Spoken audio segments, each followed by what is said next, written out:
안녕하십니까. 대치동 스카이 입시교육 인문논술소장 장승래입니다. 오늘은 2025학년도 홍익대학교 인문논술 시험 문제가 어떻게 출제가 되고 이 부분에 대해서 어떤 식으로 대비를 해야 되는지 한번 살펴볼 건데요. 우선적으로 2025학년도 대학 입시 논술 중에서 가장 빨리 시험을 보는 학교가 홍익대학교고요. 10월 6일 날 시험을 봅니다. 그래서 이 시간이 굉장히 촉박한데요. 아마도 9월 모평 끝나자마자 접수를 하고 시험을 봐야 되기 때문에 준비할 시간이 굉장히 짧습니다.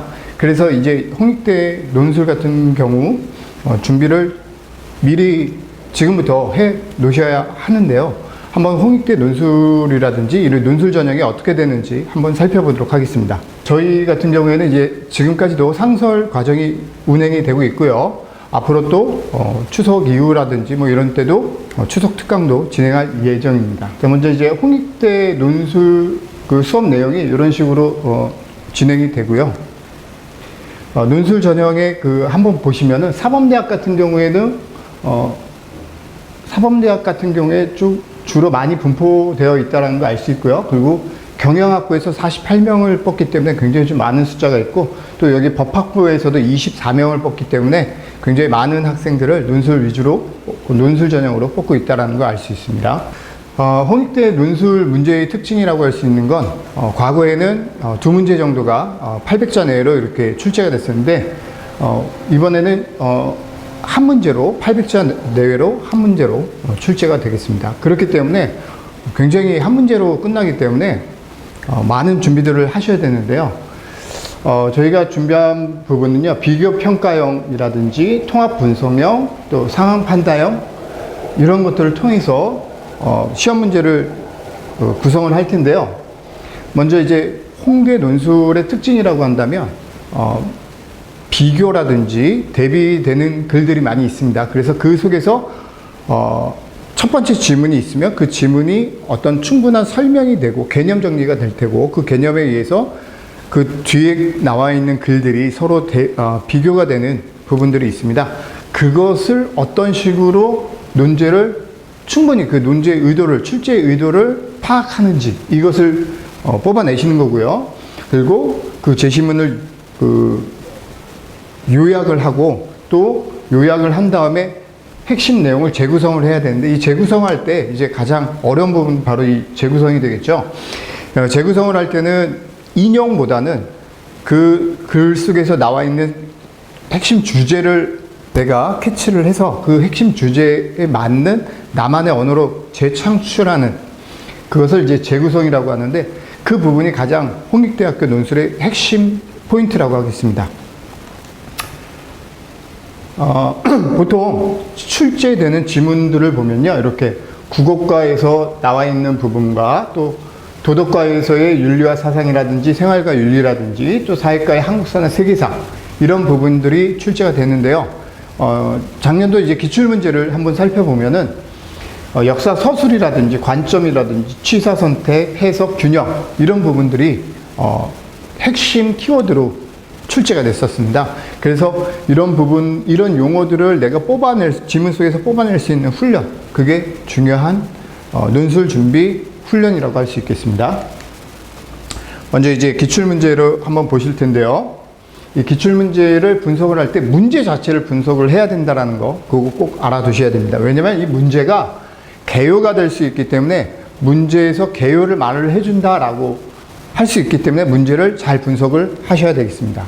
먼저 제시문 가에서 말하는 역사서술의 속성, 자, 역사서술의 속성, 또 유의할 점 설명. 첫 번째는 역사서술의 속성, 그리고 유의할 점. 가에서의 역사서술의 특성 또는 속성과 또 거기에 따른 유의할 점을 찾아내는 거, 이렇게 한 문제가 되고요. 이것을 바탕으로 제시문 나와 다에 나타난 역사적 사실에 대한 접근 방식. 자, 두 번째는 역사적 사실에 대한 접근 방식. 자, 요것을 이제 두 번째 문제로 꼽을 수 있고요. 그 다음에 이때 재심은 다는, 재심은 라에 입각하여 분석하시오. 자, 세 번째는 재심은 다를 라에, 그러니까 라가 전제가 되겠죠. 이 전제로 해서 다를, 요 다를 분석하시오. 요것이 이제 세 번째 문제가 되겠죠. 이렇게 해서 한 문제지만 1, 2, 3의 세 가지의 개요가 바로 짜질 수 있겠습니다. 그래서 처음에는 분명히 가글에 나타나 있는 역사 서술의 어떤 특성, 속성을 이야기해 주면 되고, 그것에 따른 유의할 점, 이런 부분들, 객관적 사실로서 쓰든지 또 자신의 주관적인 평가가 들어가는 부분이 바로 요 유의할 점이 되겠죠. 두 번째는 요것에 따른 유의할 점입니다. 두 번째는 역사적 사실. 어떤 역사적 사실이 있으면 그 사실을 우리가 어떤 식으로 접근할지, 이쪽에서 바라볼지, 이쪽에서 바라볼지, 이쪽에서 바라볼지, 우린 이런 것들을 이제 이렇게 표현합니다. 사관이라고. 자, 사관에 대해서 쓰고요. 또 세 번째는 라라는 글을 전제로 해서 다를 분석하시오. 그러면 분명히 다와 라는 서로 비교가 되겠죠. 이 비교가 되는 이 부분을 라에서 공통점이나 차이점을 찾아서 다를 분석하면 되겠습니다. 자, 이것이 이제 한 문제 속에 이렇게 세 가지의 핵심 주제가 나타나 있고, 이것을 개요로 1, 2, 3으로 쓰시면 논술이 아주 깔끔하겠죠. 자, 여기서 이제 조금 더 자신의 창의적인 생각이 들어갈 부분, 자, 요런 접근 방식, 이 접근 방식이 어떤지, 또 유의할 점이 어떤지, 또 라를 충분히 분석을 전제 조건으로 써서 다와 라의 글이 어떤 식으로 다른지, 이런 것들은 이제 자신의 분석 능력이 되겠죠. 자, 이렇게 해서 한번 제시문들을 살펴보도록 하겠습니다. 자, 제시문 갑니다. 가에서는 분명히 역사적 사실을 얘기를 해줄 것 같습니다. 이 역사적 사실, 가에서는 문제 속에서 분명히 어떤 역사 서술의 속성에 대해서 얘기를 하라고 했으니까 역사 서술의 속성, 또 거기에 따른 유의할 점, 이런 것들을 분명히 제시문 가에서는 제시를 할 것입니다. 자, 이 제시문 가는요, E.H. 카의 역사란 무엇인가라는 책에서 발췌가 된 부분인데요. 아마 여러분들 한국사 시간에, 첫 시간에 배울 것입니다. 역사란 주관적으로 역사가에 의해서 주관적인 해석에 의해서 달라진다 라는 E.H. 카의 글이 있고요. 또 독일 사학자인 랑케에 의해서 순환사론이라고 해서 역사는 반복되기 때문에 사실만을 기록해야 된다라는 객관성, 이렇게 아마 두 가지 특징이 있다라고 여러분들이 한국사 시간에 배웠습니다. 그 부분에 대해서 이제 E.H. 카의 역사란 무엇인가라는 책인데요. 한번 보도록 하겠습니다. 자, 역사적 사실이란 무엇인가? 자, 여기서 말하는 역사적 사실. 사실, 즉 팩트, 사실이란 무엇인가? 흔히 사실은 스스로 이야기한다고들 하지만 이것은 물론 진실이 아니다. 사실이라는 것은 역사가가 허락할 때만 이야기한다. 역사가가 그 사실을 역사다라고 인정을 할 때만 사실이 된다라는 뜻이 되겠죠. 한마디로 사실이라는 것은 역사가에 의해서 사실로 드러날 수 있다, 또는 밝혀질 수 있다. 또 역사가가 그렇게 판단해야만 그것이 사실이다라고 하는 그 내용이 되겠죠. 어떤 사실에 발언권을 줄 것이며 그 순서나 선호관계를 어떻게 할 것인가를 결정하는 사람은 바로 역사가이다. 자, 여기까지 모든 것의 어떤 사실에 대한 주체, 바로 역사가가 되겠죠. 자, 카이사르가 루비콘이라는 저 작은 강을 건넌 것이 역사적 사실이 된 것은 역사가가 나름의 이유가 있어서 결정한 일이지만,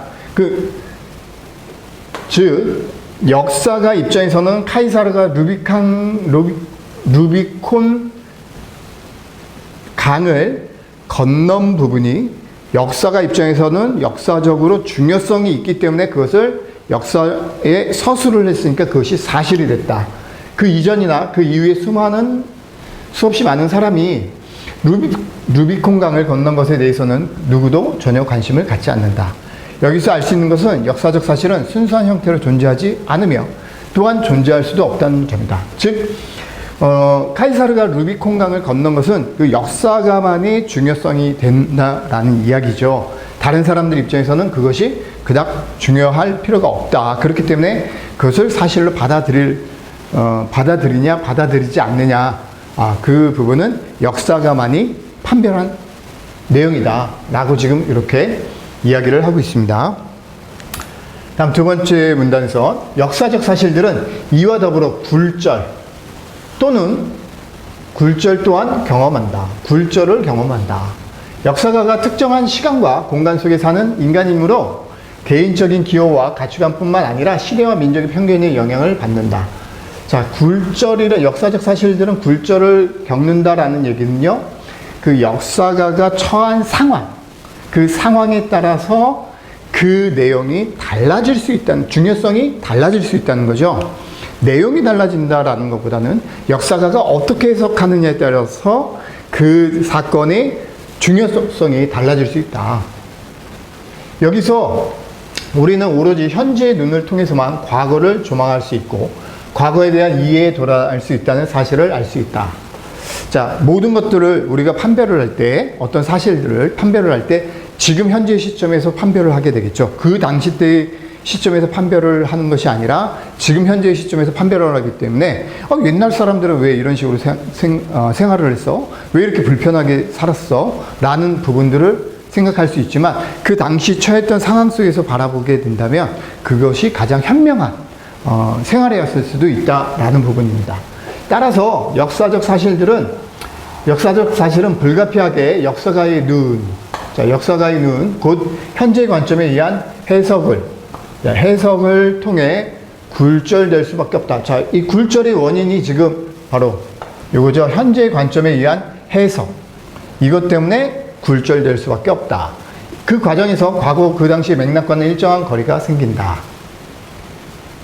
하지만 역사가는 사실에 비천한 노예도 난폭한 지배자도 아니다.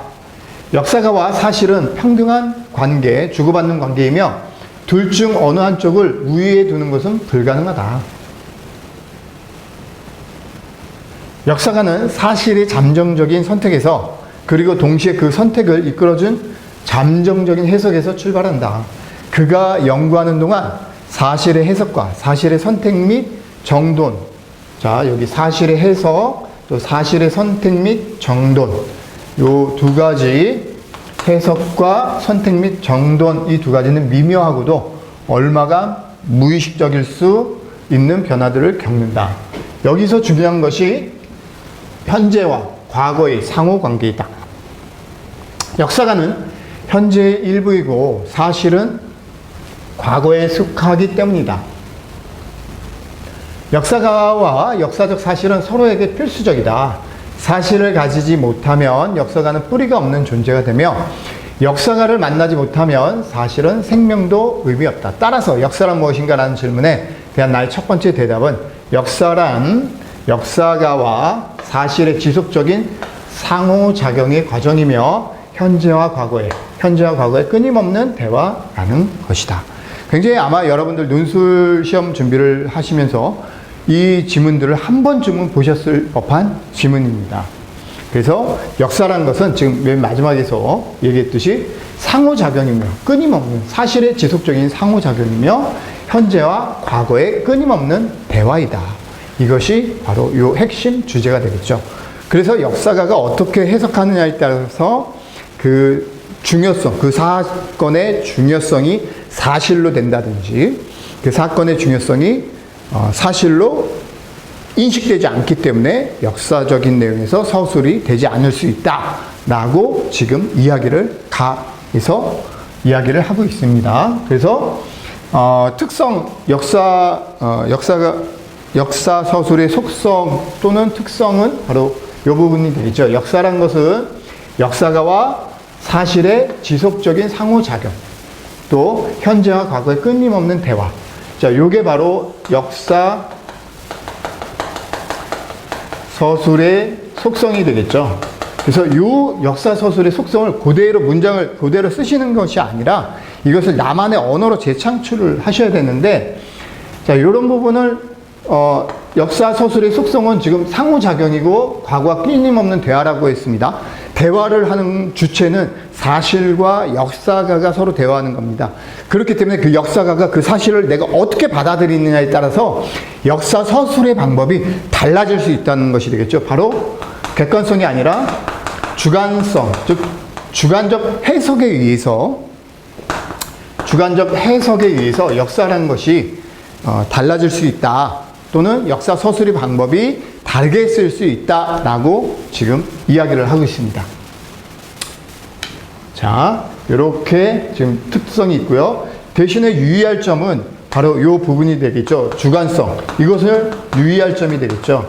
우리가 사회과학이라고 한다면은 과학이란 것은 어떤 논증을 하는 것이 사회과학입니다. 그런 사회과학 속에서 주관성이란 것은 자신만의 견해이기 때문에 가치가 개입이 되어 있습니다. 이 가치 개입은 다른 사람이 봤을 때 인정할 수 없는 부분이 될 수 있기 때문에 바로 이 가치 개입이 된 이 주관성을 얼마만큼 객관성을 확보하느냐, 그 객관성을 확보하는 방법, 이게 바로 유의할 점이 되겠죠. 그래서 여러분들이 글을 쓰실 때 이 유의할 점에 대해서 아주 창의적인 생각과 또 자신만의 어떤 논증을 통한 주장, 이것이 이 논술의 핵심 주제라고 할 수 있겠습니다.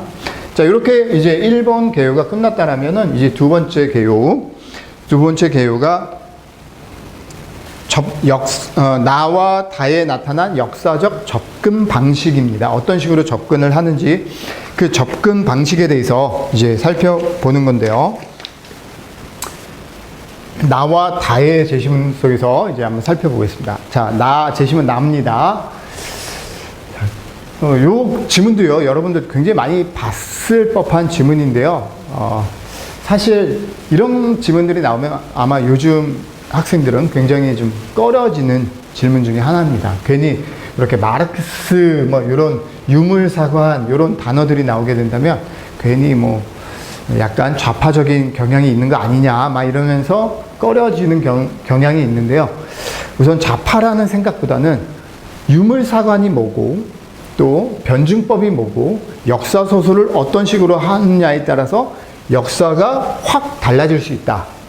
또 역사를 바라보는 관점이 사관이라고 하는데 그 사관이 어떤 식으로 달라질 수 있는지 그 부분에 대한 이야기입니다. 그래서 나와 다는 역사를 바라보는 그 관점, 이 관점이 어떻게 다르냐에 따라서 이렇게 바라보느냐, 아니면 위에서 바라보느냐, 옆에서 바라보느냐에 따라서 되게 다르죠. 우리가 미술 시간에 이렇게 사과가 있습니다. 이 사과를 그릴 때 이쪽에서 바라보는 사람, 이쪽에서 바라보는 사람, 이쪽에서 바라보는 사람이 다 각각의 표현하는 방법이 다르겠죠.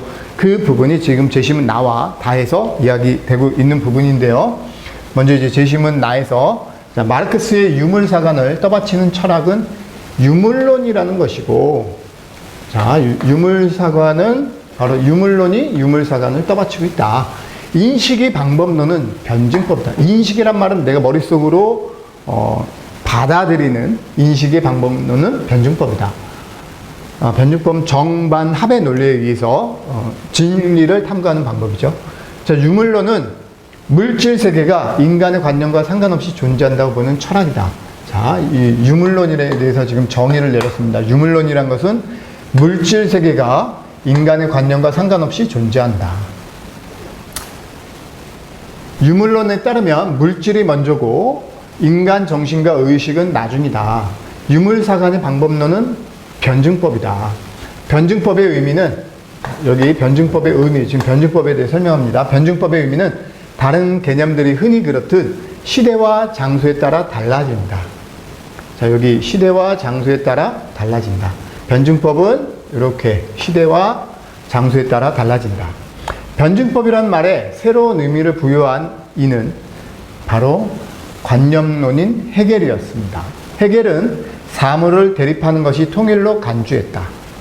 세계가 내부의 대립과 모순을 동력으로 삼아 변화한다면 세계를 인식하는 방법도 그와 같아야 한다고 인식했다. 즉 대립과 모순, 이것을 동력으로 변화의 원동력으로 대립과 모순이라고 바라본다면 그러한 세계를 인식하는 방법도 그렇게 해야 된다. 이러한 인식의 방법론을 변증법이라고 했다. 마르크스는 변증법적 방법론을 해겔의 관념론 철학에서 떼어 유물론 철학과 결합함으로써 유물사관의 뼈대를 세웠다. 굉장히 이렇게 얼핏 보면 어려워 보이지만요. 자, 여기 지금 핵심 키워드가 대립과 모순입니다.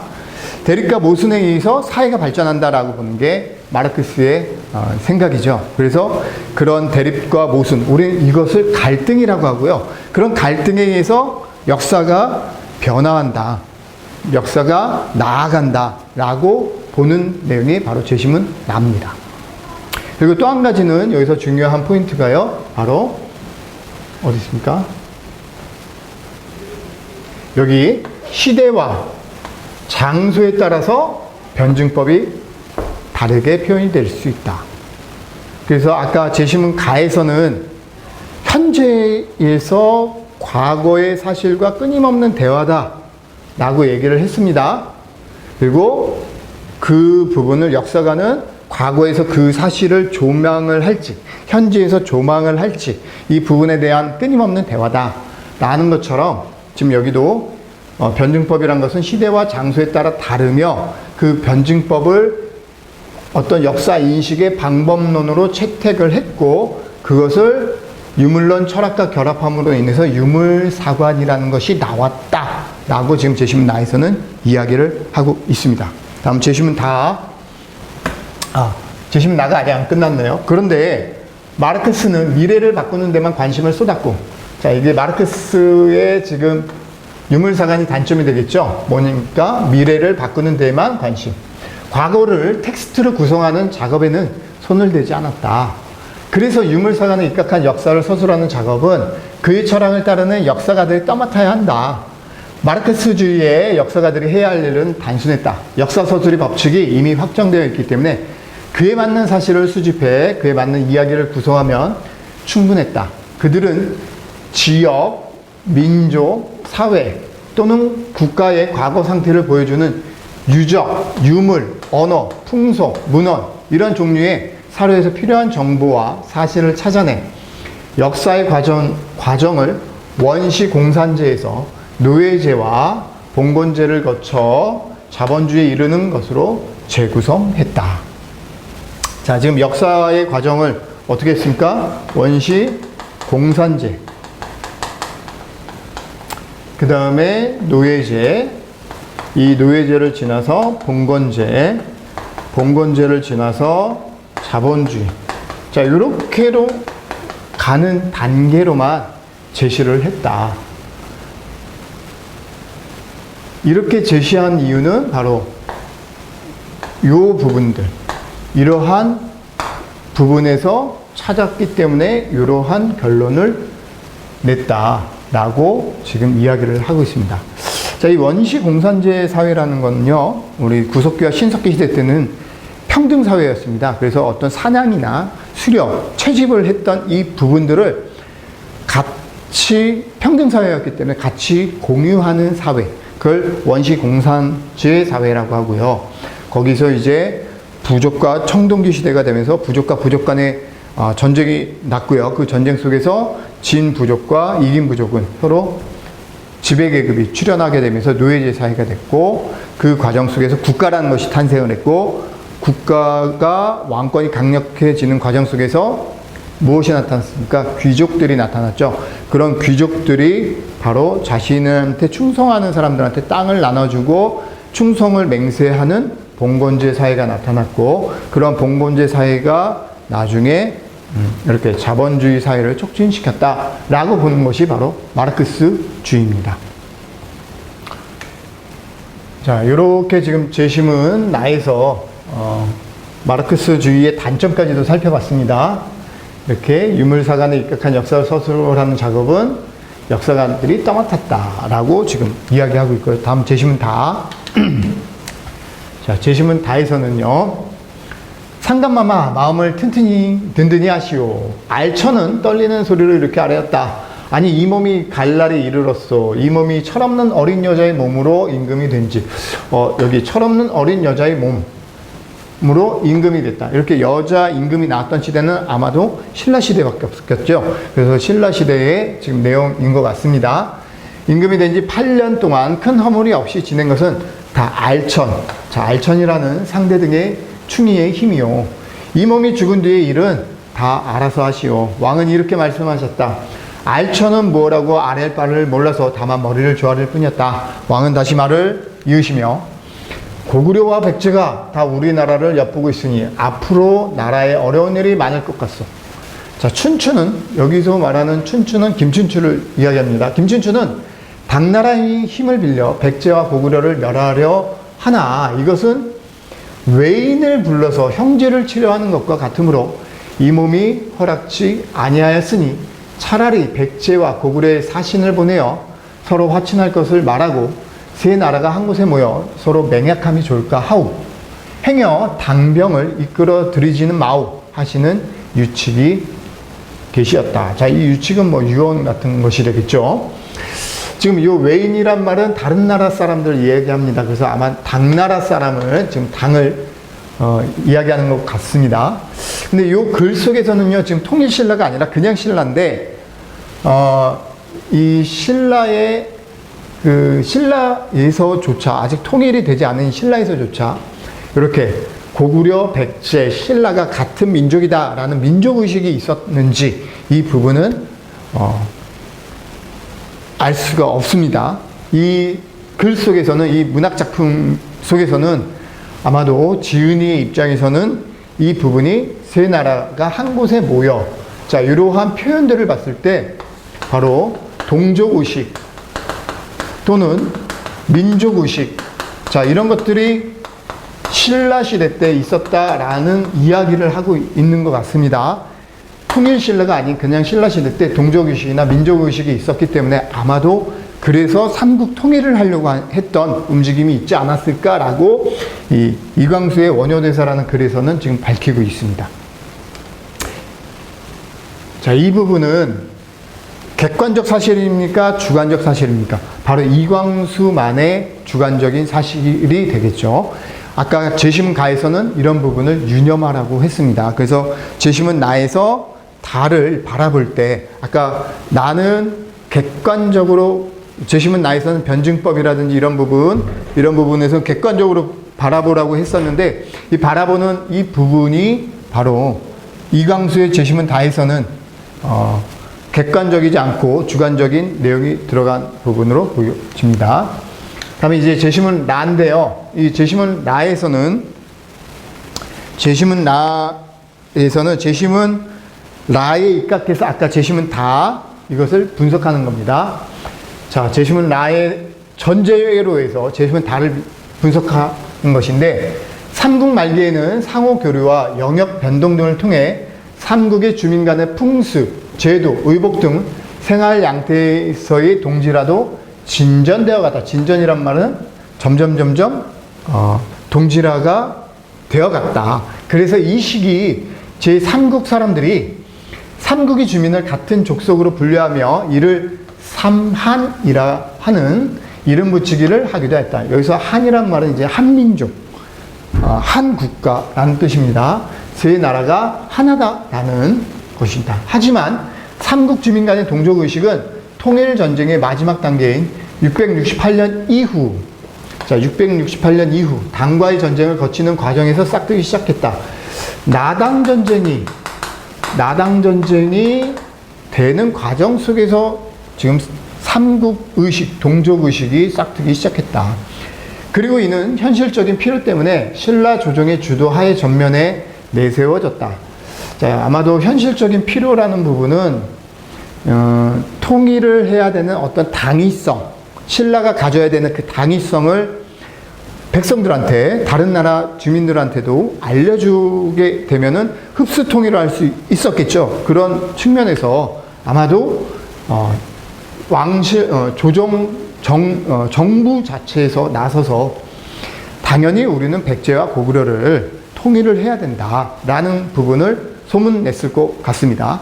삼국인이 같은 하나에 속한 세 집단으로서 민족 하나가 되었다는 의식이 그것이다.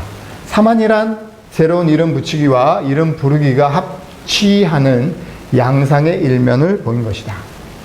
이어 통일신라기 200년 동안 중앙집권적 체제하에서 당시 사람들의 삶의 양식에 상당한 공통성이 형성된 것으로 여겨진다. 신라 영역 내의 주민들이 교류하면서 문화적 융합도 진행되었는데 서민 사이에 널리 퍼져나간 불교가 주요한 역할을 하였다.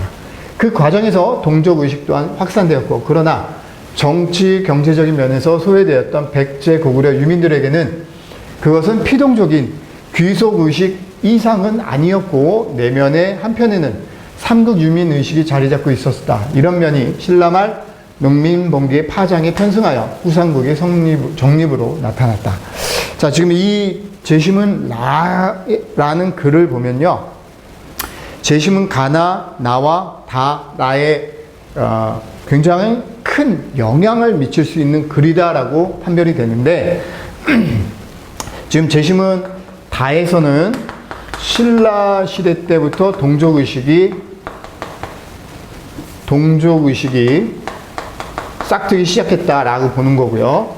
라 글에서는 신라 말, 그래서 신라 말이 아니라 통일신라가 되기 바로 전부터 조정에서 주도하에 동족의식을 퍼뜨렸다라고 할 수 있습니다. 한마디로 이 동족의식이라는 부분에 대해서 다 그래서 봤을 때는 이 동족의식은 스스로 나타난 부분이 되는 거고요. 요 라글에서 말한 이 동족의식은 조정이 주도를 했다라는 얘기는 어떤 정신세계를 하나로 묶기 위해서, 그리고 또 동족의식을 보좌해줬던 바로 종교가 불교다. 이렇게 돼서 삼국통일의 동족의식과 불교가 어떤 식으로 쓰였는지를 지금 여기서 이 제심은 라에서 이야기를 해주고 있습니다. 자, 이런 식으로 지금 분석을 하시면 되는데요. 이렇게 해서 순서적으로 첫 번째, 두 번째, 세 번째, 첫 번째에서는 역사서술의 속성, 또 유의할 점을 써주시고, 두 번째에서는 역사 접근 방식, 그리고 다글에서는 그리고 세 번째로는 요 라글로 다글을 분석하고 그 분석하는 부분, 이 부분에 대해서 서술을 해주게 된다면 굉장히 깔끔한 논술 시험이 되겠죠. 자, 이런 식으로 지금 1번 문제를 살펴봤는데요. 한번 평가 기준을 보도록 하겠습니다. 자, 1번 문제에서 평가 기준은 바로 역사서술의 속성과 유의점, 즉 역사가에 의해 서술 대상의 취사 선택, 어떤 역사가가 어떤 부분을 사실로 기록할지, 그것을 이제 취사 선택이라고 하는데, 그 취사 선택된다는 속성, 그렇게 해서 선택된 서술 대상이 역사가의 현재 관점에서 해석되기 때문에 굴절된다는 속성. 자, 요것을 쓰되, 그렇지만 편향될 수 있는 선택과 해석에서 균형점을 찾기. 이게 바로 주관성을 얼마만큼 탈피할 수 있느냐. 그 부분이 바로 요 글의 관점이 되겠죠. 그게 이제 첫 번째고, 두 번째는 제심은 나와 다에 나타나는 역사적 사실에 대한 접근 방식이 균형을 잃고 있는지를 분석하고 평가할 수 있어야 된다. 지금 어떤 지점에서 지금 균형을 잃었는지, 그래서 제심은 나의 입지 입각해서 평가할 수 있어야 하고, 가에 나타난 역사 서술 속성과 유의점, 이런 것들을 이런 식으로 지금 써주면 되는 것이 되겠습니다. 자, 이렇게 해서 지금 이렇게 홍대 논술 문제를 한번 분석해 봤습니다. 홍대 논술 문제의 특징이라고 한다면 비교가 된다라는 부분, 그리고 굉장히 글에 짧습니다. 800자밖에 안 되기 때문에 여러분들이 글을 늘려서 쓰는 게 어려운 거지, 늘려서 쓴 글을, 늘려서 쓰는 글을 늘려서 쓰는 것이 쉬운 거지, 늘려서 쓴 글을 800자 내로 이렇게 압축을 하는 것이 훨씬 더 어렵기 때문에 핵심적인 단어들, 그리고 불필요한 단어들을 빼버리는 훈련, 이것이 굉장히 중요하고요. 또 전제 조건이나 어떤 개념적인 내용이 있으면 그 개념적인 내용으로 다른 제시문들과 어떤 식의 관계가 있고 그 관계 속에서 다른 제시문을 또다시 어떻게 비판을 하고 비교할 수 있는지, 이런 부분을 찾아내는 게 바로 홍대 논술 문제의 특징이라고 할 수 있겠습니다. 어떠한 배경 지식보다는 충분히 약간의 배경 지식도 필요하지만 충분히 그 배경 지식이 없어도 지문 속에서 화자의 의도가 무엇인지를 충분히 파악을 하게 된다면 크게 어렵지 않은 논술이라고 생각이 듭니다. 다만 이제 글자 수 조정 이 부분이 필요하기 때문에 이 글자 수를 얼마만큼 줄이느냐, 이 부분은 여러분들이 현장에 오셔서 굉장히 많이 글을 써보고 거기에 대한 피드백을 받아봄으로 인해서 훈련할 수 있는 부분이라고 생각이 듭니다. 자, 이렇게 서울 홍익대학교 기출문제 5점반 걸 풀어봤습니다. 고생하셨습니다.